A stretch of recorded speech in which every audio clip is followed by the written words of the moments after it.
இப்போ நீங்க பாக்குறது சால்ட் வாட்டர் லேம்ப் அப்படின்னு சொல்லுவாங்க. உப்பு தண்ணியில் நீங்க கடல் தண்ணி வச்சு முதற்கொண்டு இதை எரிய வைக்க முடியும். ஏன் உங்க யூரினை வச்சு முதற்கொண்டு இதை எரிய வைக்க முடியும். ஓகே, ஸோ இதுக்கு நம்மளுக்கு ஃபர்ஸ்ட் கடல் தண்ணி தேவை அப்படின்றதுனால வந்து பாத்தீங்கன்னா கடலில் போயிட்டு ஒரு பாட்டில் தண்ணியை பிடிச்சிட்டு வந்தாச்சு. ஓகேங்களா, பாக்கெட்லேயே வந்து பார்த்தா போட்டிருப்பாங்க உங்களுக்கு வந்து தண்ணி இந்த லெவல் வரைக்கும் ஃபில் பண்ணணும். அப்படி ஃபில் பண்ணீங்கன்னா கிட்டத்தட்ட 140 மணி நேரம், கிட்டத்தட்ட 8 நாள் வரைக்கும் தொடர்ந்து எரியும். இது எவ்வளோ நாள் வரும் என்ன அப்படின்றதெல்லாம் மென்ஷன் பண்ணியிருப்பாங்க. ஓகே, ஸோ ஃபர்ஸ்ட் வந்து பாத்தீங்கன்னா அதில் தண்ணியை வந்து பாத்தீங்கன்னா அவங்க சொன்ன அளவு வந்து பாத்தீங்கன்னா ஃபில் பண்ணிப்போம். ஓகே, சொன்ன அளவு வந்து பாத்தீங்கன்னா தண்ணியை ஊற்றியாச்சு. மேலே வந்து பாத்தீங்கன்னா அந்த லாக்கை போட்டுட்டு நம்ம இது எவ்வளோ பவராக இருக்கு அப்படின்னு சொல்லி கம்பேர் பண்ணுறதுக்காக வந்து பாத்தீங்கன்னா எங்கள் அப்பாக்காக வாங்கின எவ்ரிடே ஒரு பவர்ஃபுல்லான போர்ட்டபிள் டார்ச் லைட் முடியும். இதில் வந்து SOS ஒரு ஃபீச்சர் கொடுத்துருப்பாங்க. நீங்கள் சேஃப்டி பர்பஸ்க்காக யூஸ் பண்ணிக்கலாம்.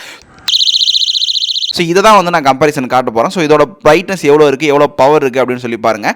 இப்போ வந்து அந்த சால்ட் வாட்டர் லேம்பை வந்து நான் அடிச்சு காட்டுறேன் எந்த அளவு பவராக இருக்குது அப்படின்னு சொல்லி பாருங்கள். எஸ், கொஞ்சம் பார்க்குறப்ப பவர் கம்மியாக இருக்க மாதிரி தானே இருக்குது. இது கூட வந்து பார்த்தீங்கன்னா எக்ஸ்ட்ரா கொஞ்சம் உப்பை நம்ம ஆட் பண்ணால் பிரைட்னஸ் இன்க்ரீஸ் ஆகும் அப்படின்ற மாதிரி நான் கேள்விப்பட்டேன். இப்போ போட்டு நல்லா கலக்கிட்டு ட்ரை பண்ணி பார்க்கலாம். ஸோ அதுக்கு முன்னாடி கவர்மெண்ட்டே வந்து பார்த்தீங்கன்னா உங்களுக்கு இன்சூரன்ஸ் எடுக்கிறது ப்ரொமோட் பண்ணுறதுக்காக GST எல்லாமே கட் பண்ணி வச்சிருக்கு. சேனலோட பயோவில் வந்து பார்த்தீங்கன்னா பாலிசி பஜாரோட அஃபிலியேட் லிங்க் இருக்கும். பாலிசி பஜாரில் கம்பேர் பண்ணுறதுக்கு நிறைய ஆப்ஷன் இருக்கும். ஸோ 51 மேலே இன்சூரன்ஸ் இருக்கும். ஸோ நம்மளோட லிங்க் மூலமா போறப்ப எக்ஸ்ட்ரா டிஸ்கவுண்ட் வரும். ஓகே, ஸோ இப்போ வந்து பாத்தீங்கன்னா அதோட அந்த பிரைட்னஸ் கொஞ்சம் அதிகமாக தான் ஆயிருக்கு. ஏன்னா அந்த உப்போட இது அதிகமான உடனே பட் கொஞ்சம் உப்பு போட்டும் ட்ரை பண்ணி பார்த்தோம். அந்த டைமில் வந்து பார்த்தீங்கன்னா ஓரளவுக்கு அப்புறம் சேச்சுரேட் ஆகிட்டு வரல.